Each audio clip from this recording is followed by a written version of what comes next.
For the most part, the UFC brass does an excellent job putting together competitive contests to entertain the masses. Still, even the world's most high-profile MMA organization lets a few mismatches slip through the cracks. Today, we'll take a look back at 10 high-profile fights that, in hindsight, probably should have never been booked. These matchmaking blunders produce some of the most one-sided beatdowns the sport has ever seen. As always, if you guys enjoy this video, then please be sure to let me know by leaving a like and subscribing to our channel. Now, without further ado, and ranked in no particular order, let's take a look at 10 of the biggest mismatches in UFC history. Number 10. Daniel Cormier vs. Patrick Cummins. Pennsylvania's Patrick Cummins is a former NCAA Division I wrestler who competed in just 4 professional fights prior to making his UFC debut. While Cummins was sporting an impressive 4-0 record to go with an excellent wrestling pedigree, he was immediately thrown to the wolves. In his UFC debut, Patrick Cummins stepped in as a short-notice replacement for Rashad Evans to take on a man with an even more impressive grappling resume in former Olympian Daniel Cormier. Facing a future 2-division champ like Cormier is a daunting task under any circumstance, but stepping into the octagon with just 9 days to prepare made a Cummins victory all the more unlikely. As expected, DC was dominant and made short work of the promotional newcomer, earning a first-round TKO victory in just 1 minute and 19 seconds, in a bout that proved to be a total mismatch. Number 9. CM Punk vs. Mickey Gall. Former WWE champion CM Punk's foray into the world of mixed martial arts couldn't have gone much worse. The Chicago native was already in his mid-30s when he began training and had no martial arts background to speak of. However, thanks to his fame and friendship with UFC President Dana White, Punk was allowed to compete for MMA's top promotion. His first opponent would be another inexperienced fighter in Greenbrook, New Jersey's Mickey Gall. Gall would head into their contest with just a 2-0 record, but had a legitimate MMA pedigree, having trained in both boxing and jiu-jitsu since he was a teenager. The two novices would clash in September of 2016 at UFC 203.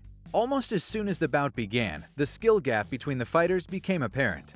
Gall took down the former pro wrestling star with ease and methodically secured a textbook rear naked choke, submitting his hopeless opponent in just over 2 minutes. This much maligned matchup showed that CM Punk was far from UFC material.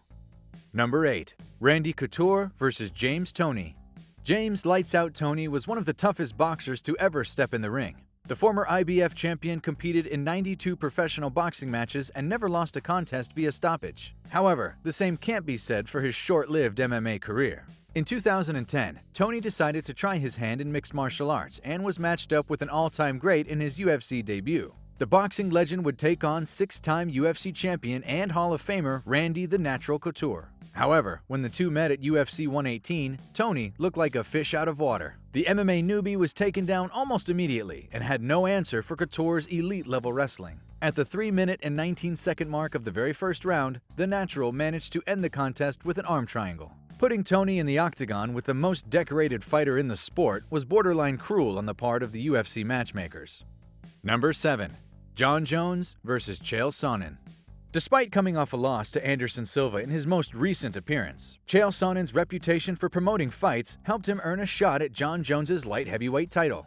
Though the American gangster was a top middleweight at the time, going up a weight class to face a seemingly unbeatable Jon Jones looked like a gross mismatch on paper.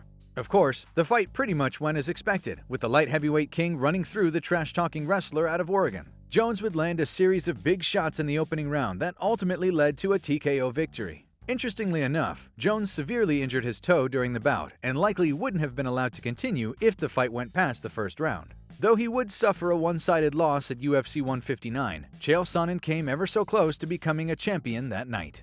Number 6. Valentina Shevchenko vs. Priscilla Cachoeira. UFC Women's Flyweight champion Valentina Shevchenko has been nothing short of dominant since moving down to 125. She immediately made her presence felt in the new weight class by utterly destroying a completely overmatched Priscilla Cachoeira at UFC Fight Night 125. For context, Priscilla Cachoeira was a promotional newcomer making her UFC debut and had never faced any elite-level competition. As for Shevchenko, she was already considered one of the greatest female fighters under the UFC banner and had nearly dethroned Amanda Nunes to capture the bantamweight title. The contest featured Shevchenko taking her opponent down, then landing some brutal ground and pound, resulting in a blood-soaked canvas. By the time the current flyweight queen eventually won the contest via rear naked choke in the closing moments of the second round, she had outstruck Cachoeira by 230-3. UFC President Dana White even criticized referee Mario Yamasaki for not stopping the match sooner after a lopsided bout that was difficult to watch at times. Number 5. Conor McGregor vs. Dennis Siver.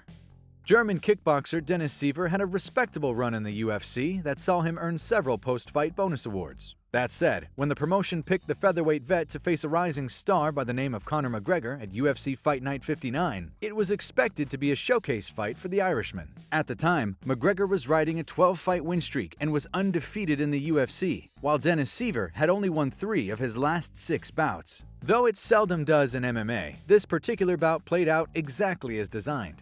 A 36-year-old Siver had no answer for a prime McGregor's speed and precision. In the second round, the notorious one landed a stiff left, then finished the job with some vicious ground and pound. The fight clearly showed that McGregor's striking was on another level at that point in their respective careers. While there are no guarantees in the UFC, the outcome of this fight was about as predictable as it gets.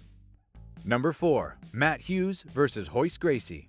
On the surface, a matchup between two all-time greats like Royce Gracie and Matt Hughes seems very intriguing. However, it must be pointed out that when these two legends collided at UFC 60 back in 2006, they were at very different points in their careers. A 32-year-old Hughes was the reigning welterweight champion in the midst of a 4-fight win streak that included a victory over Georges St-Pierre. Conversely, at 39, Gracie was well past his prime and had gone 1-1 and 2 in his previous 4 bouts, which had taken place outside the UFC. The clash between the two Hall of Famers quickly turned into a one-sided beatdown. Hughes secured an early takedown in the first round and then battered his opponent until the referee was forced to stop the fight. Had these two met in their respective primes, this could have been a very compelling contest. However, an aging Royce Gracie was no match for Matt Hughes at the height of his game. Number 3. Tito Ortiz vs. Ken Shamrock 3. The animosity between Ken Shamrock and Tito Ortiz made for one of the greatest rivalries in mixed martial arts history. Still, if we're being honest, the bouts this heated feud produced were hardly competitive. Tito Ortiz owned the trilogy, winning all 3 fights convincingly via TKO. In their second meeting, Ortiz managed to put his rival away in a little over a minute. However, some pundits felt that referee Herb Dean had stopped the fight a bit too early. Early stoppage or not, after 2 encounters, it was pretty clear that Ortiz had Shamrock's number. Still, Dana White decided to put any controversy to rest by booking a 3rd fight. The trilogy bout looked a lot like their second encounter, with Ortiz securing an early takedown, then proceeding to ground and pound his way to a first-round TKO victory, in a fight that really didn't need to happen. Number 2. Cris Cyborg vs. Yana Kunitskaya. Eager to make her way to the UFC, newly crowned Invicta FC bantamweight champion Yana Kunitskaya agreed to move up a weight class and challenge the promotion's featherweight queen, Cris Cyborg. At the time, there weren't many women volunteering to step in the cage with Cyborg, a dangerous striker who hadn't lost a bout in roughly 13 years. While some applauded her bravery, most experts thought Kunitskaya stood little chance against the Brazilian powerhouse. After all, she had no experience in the UFC and had only won 2 of her last 5 contests. Conversely, Cyborg was undefeated in the promotion and was sporting an outstanding professional record of 19-1. In this case, the experts were right. There was a brief glimmer of hope for Yana, who secured an early takedown, but the champ managed to bounce back quickly and finish things with some brutal hammer fists in the very first round.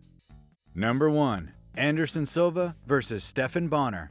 Stephan Bonnar is best remembered for the legendary battle with Forrest Griffin that eventually wound up in the UFC Hall of Fame. Of course, there are also plenty of fans who recall his not-so-epic battle with Anderson the Spider Silva at UFC 153. On paper, the bout was a mismatch of grand proportions. Silva was undefeated in the UFC, was in the midst of a 16-fight winning streak, and had set the record for most title defenses of his middleweight crown. Meanwhile, Bonnar had gone 3-3 in his last 6 bouts and hadn't picked up any signature wins inside the promotion. That night, Silva toyed with his overmatched opponent for several minutes in a contest that highlighted the drastic difference between a good fighter and a great one. Finally, the Spider landed a devastating knee to the body in the second round, which ultimately set up a TKO victory. Though it clearly didn't enhance his performance enough, Bonnar tested positive for an anabolic steroid following the bout.